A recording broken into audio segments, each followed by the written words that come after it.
안녕하십니까. 토마토 투자 클럽 최배운 전문가입니다. 연휴 이제 이어지는 내일부터 연휴인데요. 연휴를 앞두고 시장은 좀 약세로 돌아서 있습니다. 그리고 어제 만기날 효과로 외국인들이 순매수가 급한 종가에 좀 많이 들어오고요. 그래서 외국인이 순매수 전환하지 않을까 이런 생각이 잠깐 들었는데 뭐 추세 삼성전자와 이렇게 하이닉스 이런 걸 팔고 있기 때문에 추세로 전환으로 매수 전환이 될 수는 없는 거죠. 그리고 전체적인 좀 같이 시장하고 종목하고 요즘 이제 개인 투자자들뿐만 아니라 이제 주식 하신 분들이 계좌에서 손실이 평가손이 많이 발생돼 있을 거예요, 아마. 그럼 평가손이 발생돼 있을 때 이 평가손이 종목이 여러 개 있을 때는 그 중에 이익 난 것은 뭐 팔았고 손해 난 것은 또 물 타고 뭐 이렇게 하는 것은 이제 그렇게 많이 하시는데 그것은 이제 계좌 수익률을 관리한 게 아니라 심리적으로 내 주식을 계좌로 움직이게 되는 거죠. 그래서 이제 주식 계좌 이렇게 보고 이제 내려가도 추가 매수하고 싶다든지 뭐 마음이 편하게 어차피 이 주식은 갈 건데 그런 어떤 확신이 있다든지 그러려면 많은 걸 알고 있어야 될 거죠. 예를 들어서 뭐 삼성전자가 이렇게 요즘 급락하고 있는데, 급락해서 내가 7, 8만 원 샀는데, 아니면 8만 원대 지난번에 더 갈 걸 샀는데 AI 반도체도 기대돼서 막 지금 거의 한 20% 이렇게 내려왔어요. 그러면 이걸 어떻게 할까? 그러면 어떻게 할지 모른다면 계속 공부를 해야 되겠죠. 반도체 공부, 뭐, 왜 하는지부터, 그리고 결론을 내야 되고, 빨리빨리 이제 매매할 건 해야 되고, 투자할 거와 매매할 걸 좀 구분해서 하면 되지 않을까 이렇게 보이고, 이제 전체 시장도 한번 보고, 가도록 하겠습니다. 먼저, 지금 현재, 글로벌 뭐 이슈는 지금 22년 통화정책회의에서 25bp를 금리를 인하했습니다. 지난번에 또 했는데요. 그리고 이제, 유럽도 경기가 좀, 둔화가 되고 있다는 거죠. 그리고, 뭐, 유럽에 보면, 예를 들어서 뭐, 전기차 같은 역성장을 하고, 자동차도 지금 안 팔리고 있고, 이미 유럽의 제조업의 독일 같은 경우는 제조업에, 자동차라든지 이런 게 기계, 중기계 이런 거 많이 차지하는데, 이미 뭐 중국 자체 수출이 자동차 거의 급격히 줄고 있기 때문에 중국이 전기 자동차로 집중적으로 재판매가 되고 있어서 그럼 해외에 있는 자동차 업체들은 중국에 시장 잃는 거죠. 그러면 결국은 독일 폭스바겐이나 이런 독일 회사들은 기업의 실적이 나빠지가 국가의 GDP도 좀 전체적으로 국가의 경제도 나빠지게 된다. 그래서 유럽이 전체적으로 좀 침체돼 가고 있지 않나 이렇게 보이고요. 그래서 금리를 지금 인하하고 있는 상태입니다. 그리고 미국은 지금 생산자 물가 지수가 어제 발표된 걸 보니까 전월 대비 생산자 물가는 0.2% 정도 상승했습니다. 0.2% 상승했는데 예상을 좀 좀 했지만 식품과 에너지를 제외하면 물가가 전월 대비 0.0에서 이제 0.3으로 올라가 버렸습니다. 예상이 0.2인데 더 올라가 상승해 버린 거죠, 예상을. 그리고 식품, 뭐 에너지, 무역 서비스 제외한 물가도 0.3% 했으니까 올라갔으니까 그리고 전날 발표한 소비자 물가 지수도 같이 근원 물가의 또 상승이 또 진행됐잖아요. 그래서 이제 국채 금리도 상승을 하고 연준의 이제 금리 인하 정책이 좀 강하지 않을 것 같다. 즉, 빅스텝을 하지 않고 베이비 스텝이나 뭐 소폭, 즉 0.25% 정도 인하를 하지 않을까 이렇게 보고 시장에서 움직이고 있습니다. 그러면 19일 날 새벽 3시에 우리나라 시간으로 그때 결정이 발표될 걸로 보여서 0.25%로 발표되면 특별한 뭐 시장에 영향이 없겠죠. 예상대로 나오는 거니까. 그런데 0.5%면 빅스텝을 한다는 것은 연준에서 더 경기가 더 생각보다 나빠질까라고 볼 수 있는 거죠. 그러면 시장이 한 번 더 흔들릴 수도 있겠지만 이미 뭐 금리 정책 관련된 주가는 시장에서 반영되고 있고요. 그래서 미국 같은 거 현재 기준으로 보면 이제 AI 반도체 관련 것은 급반등했습니다. 엔비디아도 지금 $100 초반, 지난번에 140에서 계속 $90 갔다가 8월 5일 날 때는 급반전해주고, 그 다음에, 지금 브로드컴도 이제 4% 정도로 이제 급반전해줬습니다. 그런데 지금 보시면 마이크론은 이렇게 내려가 있죠. 그래서 AI 반도체 급반등하고 테슬라도 좀 지난번 급락했다 올라가고 있고요. 강세가 좀 이루어지고 있는데 반등 정도죠, 강세보다도. 그리고, 이미 AI 반도체 시대에 뒤처지고 세상의 흐름, 시장의 흐름, 세계 시대의 흐름을 대응을 해서 잘 준비하지 못한 기업들은 한마디로 뭐 강하게 말하면 망해가고 있는 정도로 안 좋습니다. 인텔이 CPU하고 이런 거 하고 고집하다가 GPU 시대가 오니까 GPU를 제대로 대응을 못했기 때문에 이제 사업부도 구조조정하고 인력도 구조조정하고 즉 시대에 이제 뒤떨어지게 되는 거죠. 그래서 이미 저는 거전 뭐 한 10년 전부터도 GPU 시대가 올 거니까 엔비디아만 사면 된다. 미국은 반도체는. 그리고 그다음 제조업체 사면 제조업체 뭐 반도체 제조업이지만 그다음에 뭐 전기차 관련 것은 대중화는 테슬라 2개만 사면 된다 그렇게 말씀드리는데 그러면 주식을 아무것도 모르는 사람들도 지금도 마찬가지예요. 나는 여유 자금이 있어서 주식을 뭐 계속 앞으로 제가 뭐 내가 70이든 60이든 주식을 계속 해야 된다면 뭐 인터넷 잘 못하시지, 차트 모르시지, 기업 분석 못하지, 그다음에 매매 뭐 장기 투자도 잘 못하고 뭐 이런 건 제대로 해봐서 돈을 제대로 못 벌어 보신 분들은 그냥 미국 주식 사시면 돼요. 미국 전화만 한 통 하면 다 이루어집니다. 계좌도 그렇고 미국 주식 안 해봐서 잘못한다 이렇게 저도 상담을 이렇게 하시더라고요.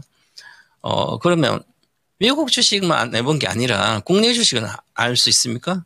개인 투자가 10년 하면 10년 동안 주식하면 거의 다 깨먹는다 그러는데 그러면 미국은 유일하게 앞으로도 글로벌 저성장 침체가 되더라도 유일하게 미국은 제조업이 부활하고 있기 때문에 저는 다시 재상승당 성장할 걸로 보이고 AI 혁명 시대에 가장 앞서서 지금 장악해 가고 있기 때문에 앞으로 이제 AI 혁명 시대는 작년부터 시작됐고요. AI 시대는 12년부터 시작됐지만 작년부터 본격 혁명이 시작되고 모든 거 바꿉니다. 그래서 미국만 혼자 승승장구할 거다. 글로벌 국가에서 1등 국가로. 그러면 미국 주식을 사면 가장 편한 거예요. 아무것도 모를 때는. 그러면 엔비디아, 테슬라 이렇게 사놓고 있으면 가만히 있으면 손에 놔도 갖고 있어도 되죠. 손에 놔도 평가손이 놔도 갖고 있으면 결국은 이익이 나는 거죠. 이렇게 편하게 해도 됩니다. 근데 우리나라 지금 현재 좀 심각하게 들어가고 있는데요. 지금 미국도 보시면 인텔이 금방 시대 대응 못해서 그랬다가 GPU 시대를 AI 시대를 대표로 이제 대응을 못해서 이렇게 안 됐죠 주가가. 그리고 마이크론도 보시면 지금 마이크론도 지난번에 2000년도에 여기서 2000년도 이제 코로나가 왔을 때는 우리나라 IT가 많이 소비되니까 D램이 비싸고 막 엄청 나가고 그랬잖아요. 그러고 나서 그래서 뭐 D램 정설하고 막 그런다고 그랬는데 인텔도 막 정설하고 막 그래서 정설 이렇게 많이 할까? 이제 인텔이 이제 D램 시대가 아닌데 그러면 이제 정설했다가 D램이 수요가 줄어들면 이제 계속 실적이 나빠질 거 아니에요. 지금 그래서 우리나라가 지금 D램 위주의 시장이기 때문에 삼성전자 하이닉스도 마찬가지고 그리고 이제는 HBM조차도 수요가 생각보다 줄어들 거다. HBM이. 그러면 그 기대를 AI 반도체에서 HBM 말고도 다른 걸로 또 뭐 할 수 있으니까 그러면 결과적으로 HBM도 뭐 D램 여러 개 소비해서 같이 묶어 사는 거니까 결국은 D램 시대는 아니다. 그러면 D램 위주로 하는 마이크론 테크놀로지가 급락해서 반전이라는 걸 못하고 있잖아요. 그래서 우리나라 기업도 마찬가지듯이 국내 기업은 지금 우리가 이걸 심각하게 생각하지 않으면 정책적으로도 마찬가지고 투자자들도 마찬가지고 지금 현재 우리 국가 경제가 흐르는 이 현상을 심각하게 생각하지만 우리도 똑같이 저기 인텔처럼 마이크론처럼 추세적인 하락을 맞을 수도 있고요. 국가 경제가 흔들릴 수도 있습니다. 우리나라가 지금 차지하는 게 대다수가 반도체하고 자동차하고 화학, 주호선, 중기 이런 건데 지금 화학은 중국이 안 되고 있잖아요. 그러면 안 되고 있으니까 화학도 지금 계속 순수화학은 적자가 범용은 적자가 계속 발생되고 있잖아요. 하루라도 빨리 범용화학 공장을 폐쇄를 하고 없애야만 스페셜티로 가야만 살아남는 걸로 가고 있잖아요. 그럼 이제 앞으로도 중국이 계속 저렇게 저성장을 하면서 경기 침체가 계속 이어지고 있고 심각하니까 이제 그러면 이제 철강도 그렇게 지금 철강가 우리보다 20% 싼데 철강조차도 밀어내서 그러면 철강조차도 잘 안 될 걸로 보여요. 산업재 쪽에서. 그러면 이제 조선도 이제는 신규 수주는 중국이 주로 가져가고 있고 그러면 조선도 이제 가면 갈수록 수주해 놓은 것은 되겠지만 가면 갈수록 또 심각하게 또 돼가는 거죠. 그러면 우리가 과연 반도체 또 지금 범용 반도체는 중국이 알아서 다 하고 그러면 이제 HBM도 중국에 뭐 팔기고 싶지 않다면 우리나라 반도체 회사들이 미국 가서 갖다 팔아야 되는데 미국은 자체에서 다 하잖아요. TSMC랑. 그러면 우리나라가 심각하게 돌아갈 수도 있는 거죠. 수출도 그렇고요. 그러면 내수 침체가 당연히 오는 거고 우리는 이 수출로 먹고 사는 건 심각한 거예요. 그러면 우리나라 주식이 되겠습니까? 이렇게 큰 시각으로 보면 주식은 아주 쉽습니다. 그런데 하이닉스도 마찬가지고 삼성전자도 마찬가지고 지금 삼성전자를 외국인이 엄청나게 팔고 있는데 그걸 계속 지금 사고 있잖아요. 개인 투자자는 사고 있는데 물론 단기적일 수도 있는데 추세적으로 외국인들은 팔고 있는데 이것을 어떻게 강력 매도 행렬이 지속되고 있습니다. 그런데 이것을 올라갈 거라 단기적으로 개인 투자는 단기 투자자들이니까 단기적으로 올라갈 거라고 생각하고 그냥 집중적으로 사면 그냥 제가 금방 말씀드렸듯이 우리 추세적으로 하락할 수도 있는 거죠. 침체가 반등조차도 못하고 안 될 수도 있는 거죠. 그러니까 3분기에 지금 삼성전자가 어닝 쇼크 얘기를 하고 있습니다. 그리고 그동안 기업 분석을 주로 업으로 삼고 있는 애널리스트들은 정거사 애널리스트의 삼성전자에 대한 이제 컨센서스를 계속 낮추고 있습니다. 지금 낮춘 게 뭐 내년에 예상부터 해서 내년에 영업이익을 기본은 60조대 이렇게 있었는데 지금은 계속 낮춰서 40조대로 내려와 있습니다. 지금 이제 25년도 뭐 이렇게 또 계속 내리고 있습니다. 그래서 그러면 21년도 51조의 영업이익을 삼성전자를 냈는데 이 51조를 내년에도 안 나온다면 이 사상 고점을 돌파를 못하는 거죠. 내년에도. 그렇기 때문에 막연하게 과거에 우리의 삼성전자만 생각하면 안 되는 이미 삼성전자는 혁신의 신기술 혁신 기술만 가지고 아닌가 혁신 시대의 흐름을 못 읽었기 때문에 HBM도 늦었고 AI 반도체가 제대로 뭐 하지를 못하고 있잖아요. 이미 세상은 엔비디아 하나로 다 통하고 있습니다. 반도체는. 그래서 너무 긍정적으로 보지 말고 매매하실 분은 매매해도 되겠지만 항상 큰 흐름은 안 좋게 흐르고 있다 이렇게 보셔서 그래서 우리가 지수가 삼성전자 하이닉스가 안 되면 방법이 없습니다. 시가총 1, 2등 가장 시장이 흔들리는 게 이게 가면 시장 자체가 그리고 외국인들이 지금 오늘 또 5천억대를 팔고 있습니다. 자, 5천억대 팔고 있고요. 그리고 외국인들이 파는 주식이 반도체에 집중돼 있는데요. 지금 9월 13일 그때 만기일 이후부터는 9월 13일 여기인데 오늘 지금 5천억대 팔고 있지만 한 달 전으로 9월 달로 보시면 9월로는 이미 4조 3천억이라는 것을 지금 외국인이 코스피에 4조 3천억 팔았고요. 선물도 8,455 팔고 있습니다. 그런데 이걸 받아줄 때는 기관들이 역할을 못하고 있기 때문에 기관이 이미 공모펀드는 유명 매수를 해진 상태이기 때문에 1조 정도 팔았고요. 그러면 개인만 이거 5조 사는 개인 사는 것은 그냥 깔아놓고 이제 좀 많이 빠져 사는 게 뭐 이걸로는 주식은 못 올라간다는 거죠. 그 상태인데 보시면 종목을 이제 종목별로 보면 자 이제 삼성전자를 누적 이제 보시겠습니다. 삼성전자 얼마나 판지를 보면 전체 나오는데요. 누적으로 보면 3개월보다는 1개월 동안 판 주식에 지금 거의 4조대입니다. 순매도로 이제 74,000부터 아니면 79,000 이렇게 판 게 거의 5조 가까이 됩니다. 그리고 하이닉스는 최근 한 달은 뭐 한 1조 2천 정도 되는데요. 하이닉스 이미 7월부터 팔기 시작한 거예요. 7월달 3개월 전부터 2개월 전 7월 고점부터 팔기 시작했거든요. 하이닉스 외국인들이. 그럼 하이닉스는 3조 정도를 파는데 최근 들은 이미 많이 팔았기 때문에 40% 내렸죠. 고점에서. 그래서 이미 외국인들은 반도체를 떠났고 하이닉스가 거의 떠났고 많이 떠났고요. 삼성전자 떠나고 있기 때문에 우리 시장은 쉽지 않고요. 그래서 지수 차트 기준으로 보면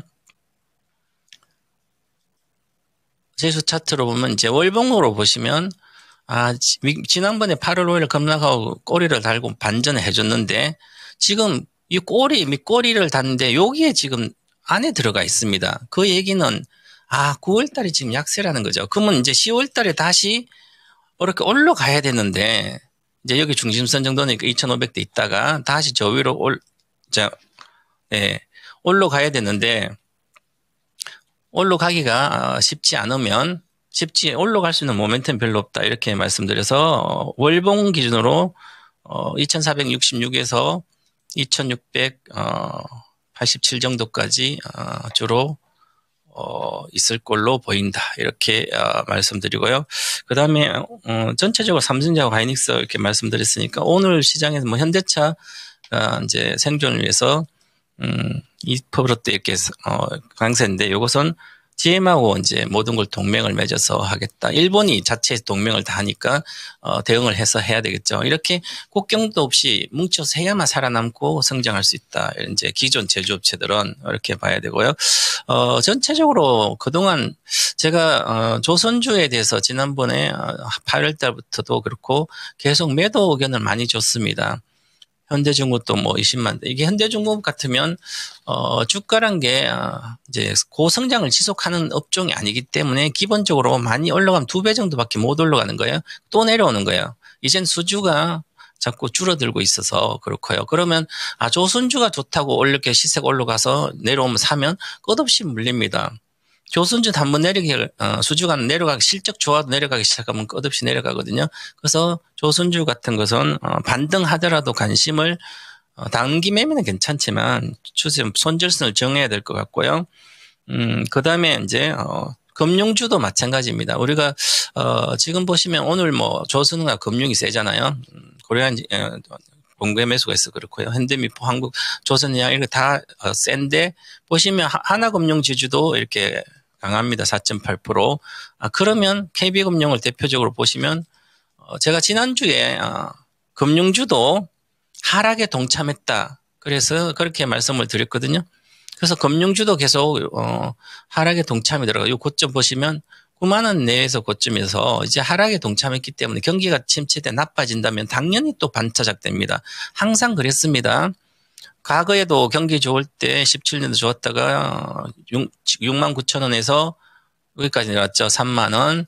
여기도 마찬가지고 21년도 경기 좋을 때 6만 6천 원 있다가 다시 내려갈 때 4만 원까지 또 3, 4씩 빠졌죠.